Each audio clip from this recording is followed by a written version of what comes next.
major thing with Realmworks is that we have our Fog of World technology, which provides for a gradual reveal of information. It's like Fog of War applied to data. So what we're looking at here is Grok's lair. First thing that the players are going to find when they get here is that the door to the room is locked, but the GM has additional information about the disabled device DC, or if they just want to break it down, how hard that is. So if we go into the player preview, let's actually go back to Grok's lair and add this to the player view.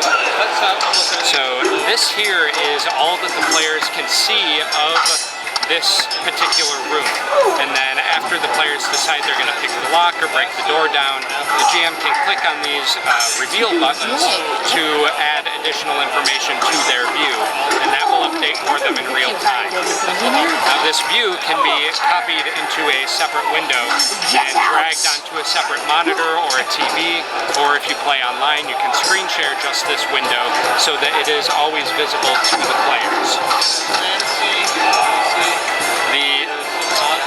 You can see that there are a very large number of topics that are visible in this realm. This is our World Almanac. It has people, groups, places, events, all sorts of things. We also have our mechanics reference, which has character abilities, feats, monsters, magic items, anything more mechanical than story-based. So if you're actually in the middle of a game, you don't want to have to cycle through all of that information at once to find where your characters are. So you can actually use the map of where they're located to help them navigate. So if your players decide that they're coming in through this top staircase up here, the first room that they get to is this ruined hall. So you can click on that pin and it takes the GM directly to the topic for that room. Then as they explore further, the GM can actually reveal more of the map to them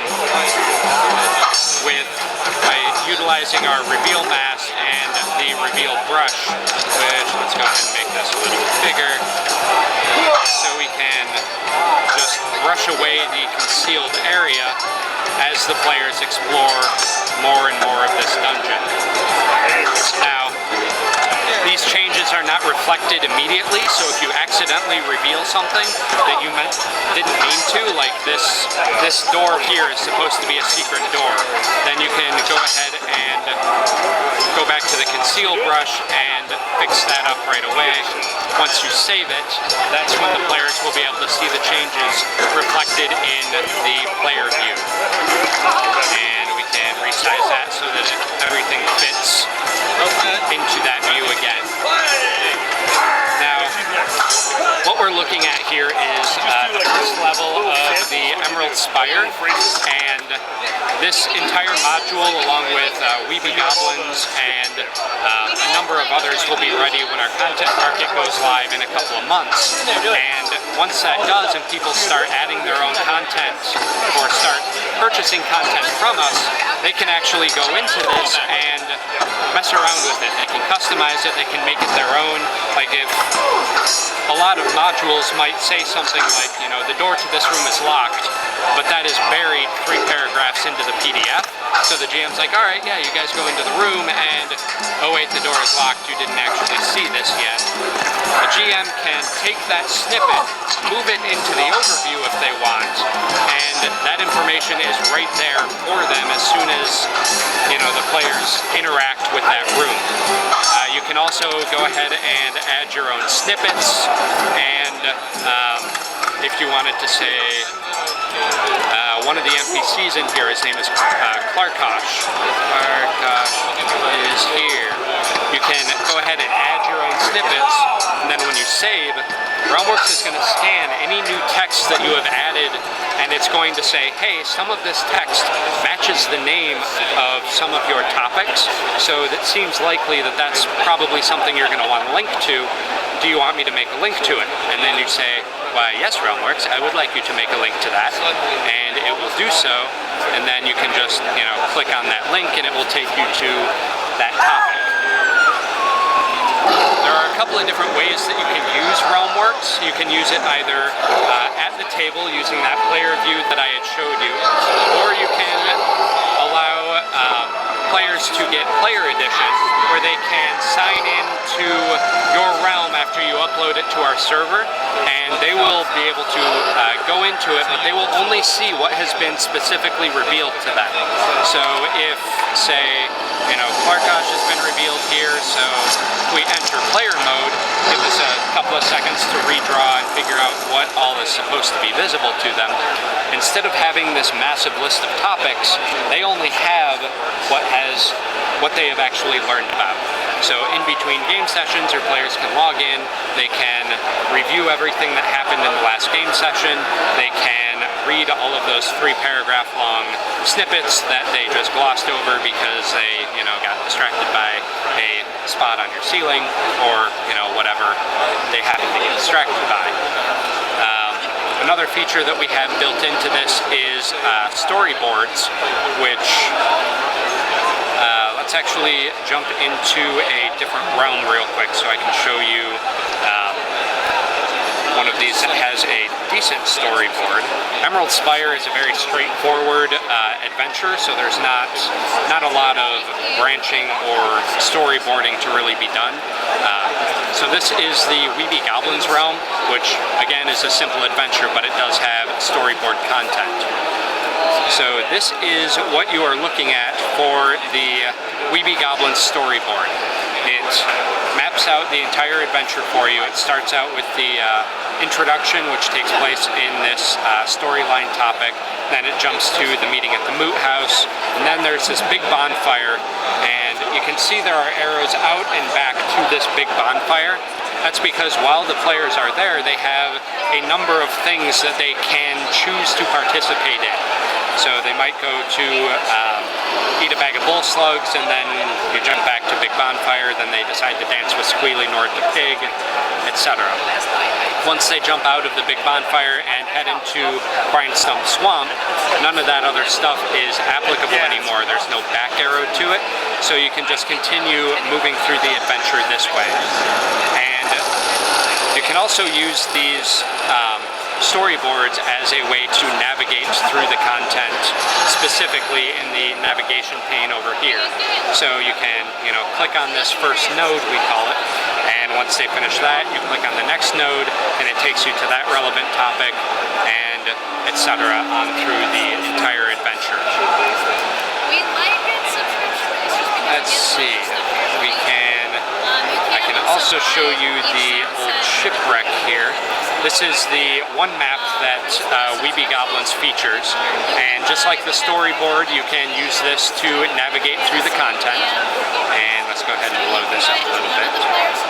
So the players are first going to arrive at this horrid horse pen, but one functionality that we just recently added to maps is the ability to have an overlay image.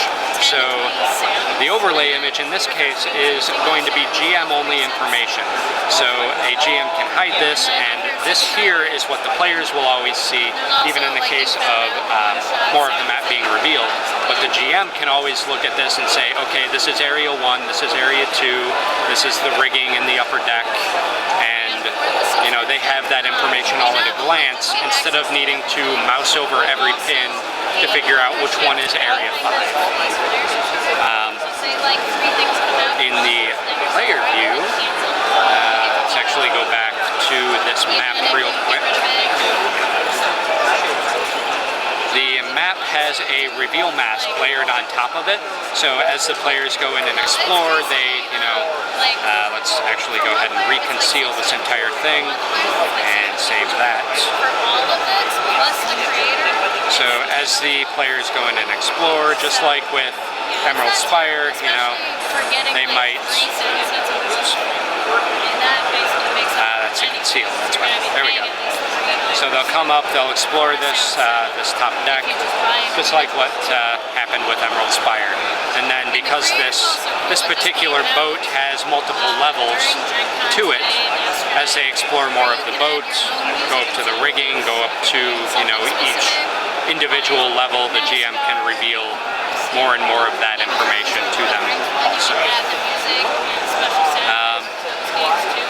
Man, there's a bunch more that we could get into. Realmworks has timelines built into it, so if you have a series of events that take place at a specific time, you can add a timeline snippet to it, and you can add those to several different topics, and this timeline will automatically populate with every single topic that has a timeline snippet, and it'll put it in chronological order. And then, you know, you can filter this down to beginning of time, beginning of the calendar, or custom date. Now this is a pretty big You can also check the reveal history to see what has been looked at and revealed to the players previously. Did you have any questions? Anything that you want to see more in depth? How easy is it going to be for players to put their own content? To put your own content into it, let's go ahead and switch realms real quick. We have a couple of empty realms, so I can show you what these look like. Let's take a look at... Let's take a look at this empty 5e SRD realm real quick. So when a player decides that, or when a GM decides that they're going to create their own content, if they decide, you know, they're going to start with some NPC, then you can go in and create this individual topic. We have the category structure laid out ahead of time for you. We support different game systems, so if you're playing Pathfinder, then you would use create a realm and designate it as a Pathfinder game system, or Savage Worlds, or D&D 5th Edition, Fate, you know, any of the ones that we support.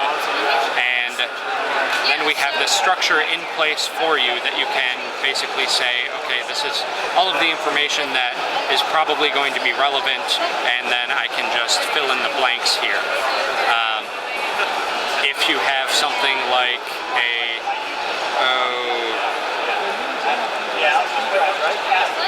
a creature, it's not like the disc went, you know, it's just like it ended up true, but and create that. Creatures have a substantially more system-specific structure to them, because those are always presented in the same way inside of a system. If none of these structures work for you, or if you're playing a game system that we don't currently support, or if you're playing something entirely homebrew, then you can actually go in to manage categories, and you can build up a category entirely from scratch. So, you know, you can add something, and then from here you just populate whatever new sections you want, you add whatever new snippet types you want, you name this category whatever specific name makes sense for the types of things that will use this structure, and then once you have that populated, go back into your realm and you can add things to that category just fine. And you can do that for all of these different groups, like things that appear in people or events or places, things, dangers, equipment, and the mechanics reference. If you are looking for, let's jump back to Emerald Spire real quick. Emerald Spire is a fairly sizable realm. It's got 16 levels to it, and each level contains anywhere between 8 and 20 different rooms to it. So looking at this big list of topics can be pretty intimidating. If you are looking for a specific thing, we have a couple of different types of searches that you can use. We have our text-based search. So if you're looking for everything that has Clarkosh in it, then you can find all of the topics that mention him. If you are looking for something where you are leveraging our tags that we can add, say you're looking for all of the clerics that you have in the realm, then you can do this and it will filter out, and all of these characters that appear have been tagged with the cleric tag. And you can use this if you have a truly enormous realm, like you have something you've been working on, same world since 1981. You put it all in here, it's got thousands and thousands of topics, hundreds of different characters. If you want to find all of the elven fighter wizards who are old and undead, then you can filter down all of those tags until you get down to whatever topics only match them. Did you have anything else that you would like to see more? I think you covered it. All right. Thank you very much. I'm sure that I missed some things. You said and something glossed about over some when's the things. project start? When does what start? I thought you said project later this year. We have our content market that's coming out in a couple of months, and when that goes live, that will have a couple of Savage Worlds products. It'll have a couple of third-party genre and system-neutral products. It'll have several Pathfinder products, and that's actually going to be rolling out in phases. So we'll have one group of products ready, and then another group with some more functionality, and another group with more functionality built in. Eventually, long term, we will ultimately end up with all of the Paizo library. Just like with Hero Lab, we would love to support any publisher who is interested in working with us. We will be able to allow users to create their own content and then sell it on the content market if they want. But that is a few phases down the line, but it is something that is on the list. Okay. Awesome. Thank you very much. Yes, thank you.